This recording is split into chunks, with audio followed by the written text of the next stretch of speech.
ہر روز 2-3 واقعات ایسے ہوتے ہیں کہ چھوٹی معصوم بچیوں کے ساتھ ریپ بھی ہوتا ہے اور گینگ ریپ بھی ہوتا ہے اور پھر مار بھی دیتے ہیں، اور بالکل بھی احساس نہیں ہے کہ اتنی چھوٹی چھوٹی معصوم بچیوں کا کیا قصور ہے۔ اس لیے میں کہتا ہوں یہ بیداری کی ضرورت ہے، ہماری سماجی آنکھ بیدار ہونی چاہیے، مذہبی آنکھ بیدار ہونی چاہیے۔ پتہ نہیں کس کس نام سے ظلم ہوتا ہے، مثال کے طور پر مذہب کے نام پر، ثقافت کے نام پر، رنگ کے نام پر، نسل کے نام پر، وطن کے نام پر اور کئی تعصبات کے نام پر ظلم کرنے کے 100 بہانے ہیں اور ظلم نہ کرنے کا ایک بھی بہانہ نہیں ان کے پاس۔ اس لیے تلاش کرو ظلم نہ کرنے کا بہانہ، انصاف کرنے کی وجہ بھی ڈھونڈیے، صرف نا انصافی کے بہانے نہ ڈھونڈیے، اور اپنی اسٹریٹجیز، اپنی پلاننگز اور اپنی میکانزم پروجیکٹس ہیں، ان کو جتنا بھی دیکھیں کیا یہ ہم ظلم کو سپورٹ کر رہے ہیں یا انصاف کو سپورٹ کر رہے ہیں۔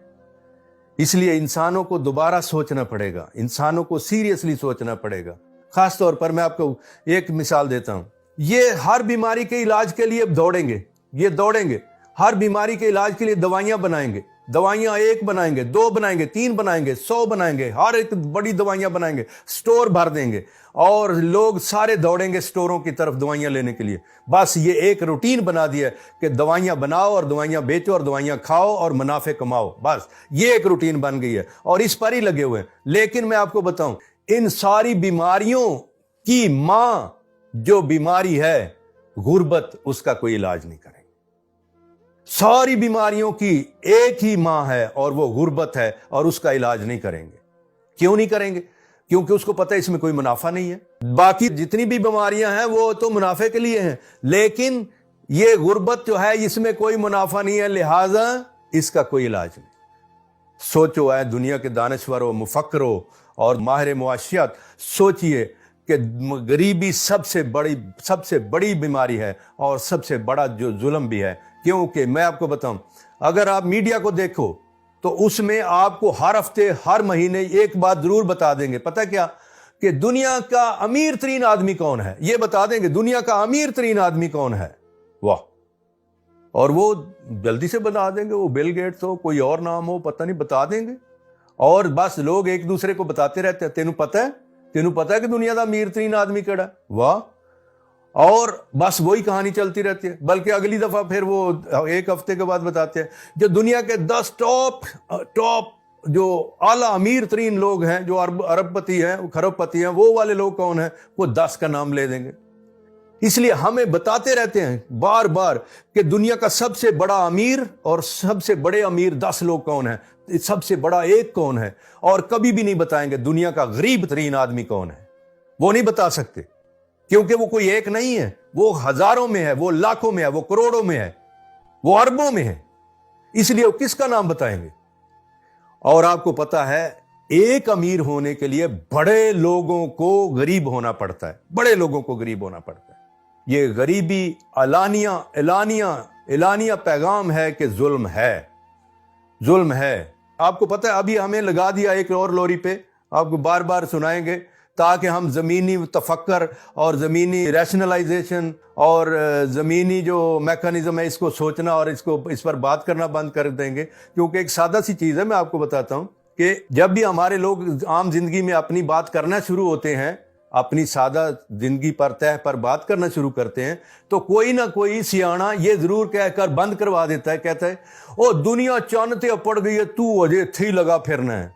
گویا اس کا مطلب یہ ہوتا ہے کہ اوپر کی بات کر دو، چاند کی بات کر دو اور بس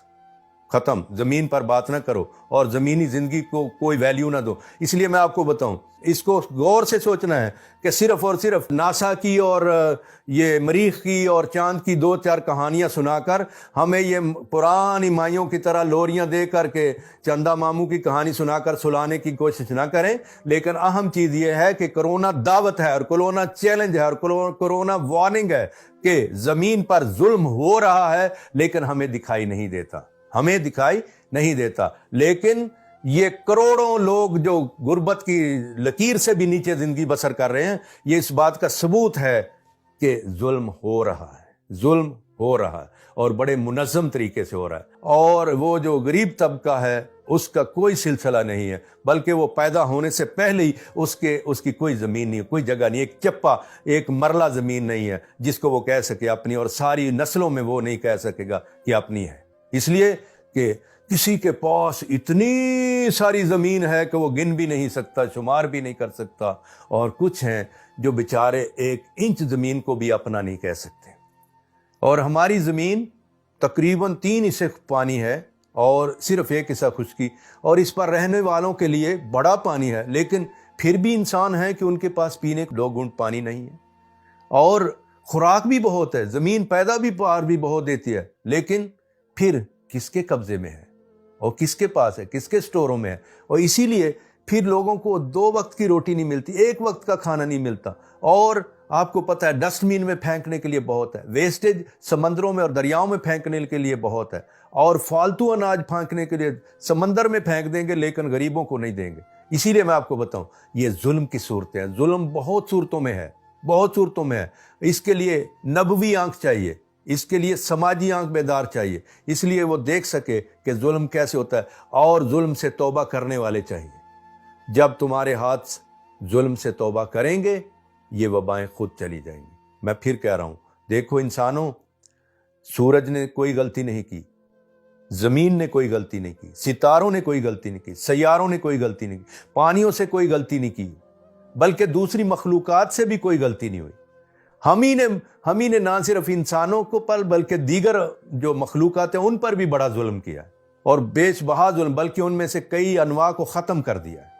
اس لیے میں آپ کو بتاؤں، ہم نے ظلم کیا ہے، کوئی غلطی کیا تو انسانوں نے کی ہے، اور انسانوں کو ہی توبہ کرنی چاہیے،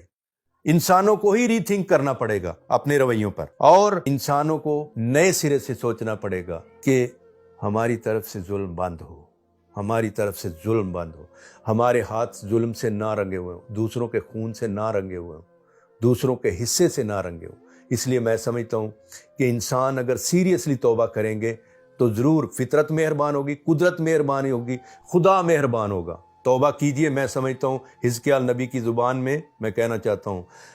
کیوں تمہیں مرنے کی پڑی ہوئی ہے، کیوں تمہیں مرنے کا شوق چڑھا ہوا ہے؟ میری خوشی اس میں نہیں کہ کوئی مرے،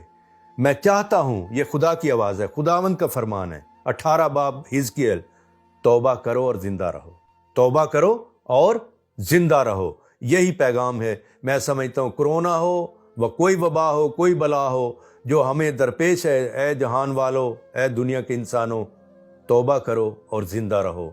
اور میں سمجھتا ہوں جہاں ایس او پیز کا خیال رکھتے ہو وہاں اندرونی ایس او پیز کا بھی خیال کرنا پڑتا ہے، کیونکہ اگر میرے ایٹیٹیوڈ، میرے رویے اور میری اقدار میں اور میرے فیصلوں میں، میرے ارادوں میں ظلم چھپا ہوا ہے، میری سوچوں میں ظلم چھپا ہوا ہے، اور میرے اقدام میں ظلم چھپا ہوا ہے، تو مجھے اس سے توبہ کرنی ہے، یہ وبا خود چلی جائے گی۔ خدا آپ کو برکت دے، آمین۔